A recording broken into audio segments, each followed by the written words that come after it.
have to look into ourselves and study our cultures and look at stuff that really works, and we try to make them work better, and things that are really disadvantageous to our communities. We tend to sidestep those stuff. And I think that is one of them. Sometimes it really works, but there are so many instances where it doesn't work. As a kid, in my neighborhood, there was a family whereby the man married to wife. His first wife was his choice, but his mother doesn't like the first wife. And he decided that, okay, because I don't like you, you make your own choice now, we have to make our own choice. And they brought this poor lady into that thing, and it was really terrible. And it doesn't only stop at the woman itself, even the woman's people are really discriminated against. So I think this is something that we really have to look at. There are causes, I'm sure. I mean, if you look at the evolutionary trend of humans, so many things that we do make sense at one point in time.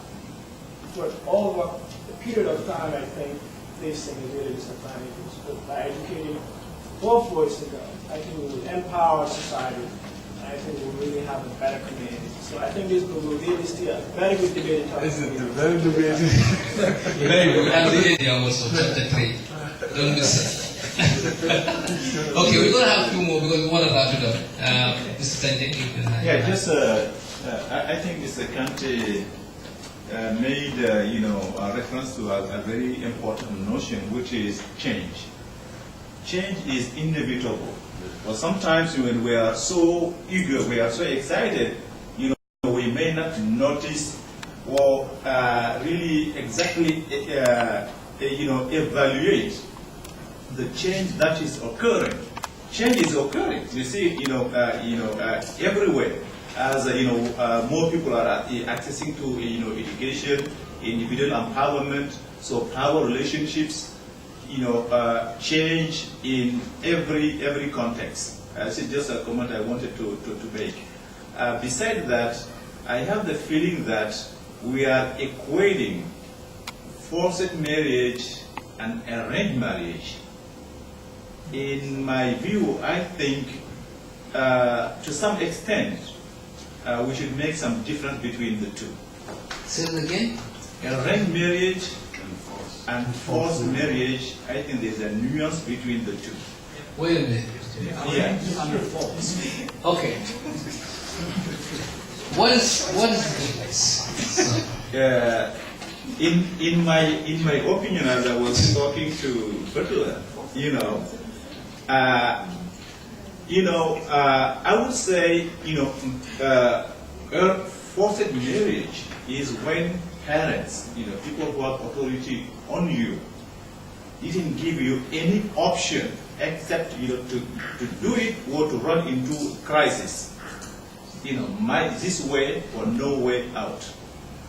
So what I refer to arranged marriage is a situation where sometimes all the people, including your parents, may create an environment and an ambience, to inspire or to make certain things happen, but with some amount of your own will, So this is I would call, arrange, to really create a situation that will lead to, something. Okay, just what Mr. Tanjay is saying is an introduced only arranged marriage, whereby the parents will just bring.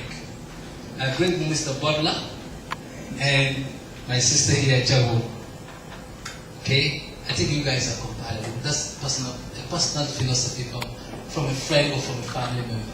Okay, I see he has bachelor's. She has a bachelor's also in the same field.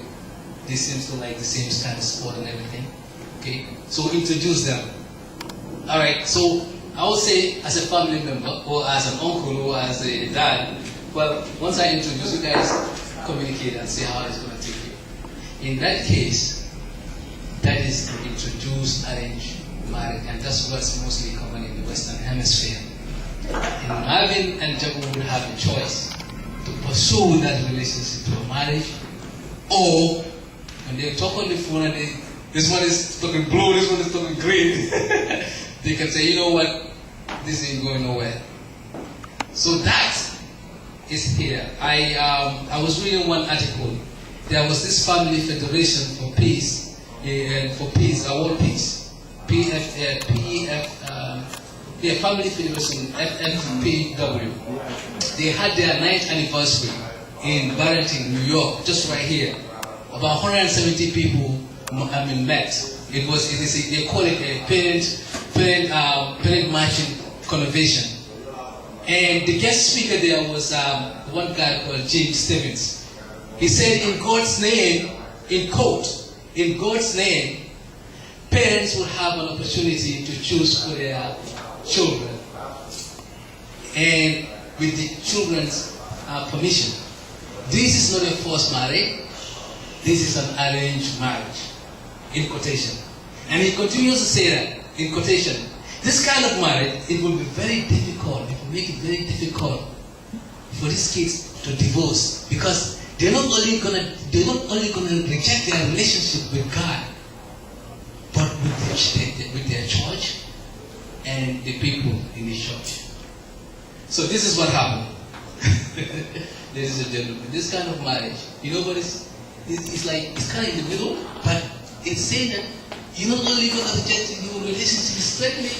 If something, this marriage will stay, because if they want to go, they're only going to reject their church, and then reject the people in the church and their God. So this is a big tool. Is this the same like my dad told me, if you marry, I'm not going to speak to you for the rest of the life. So it is an arranged marriage, but very strong.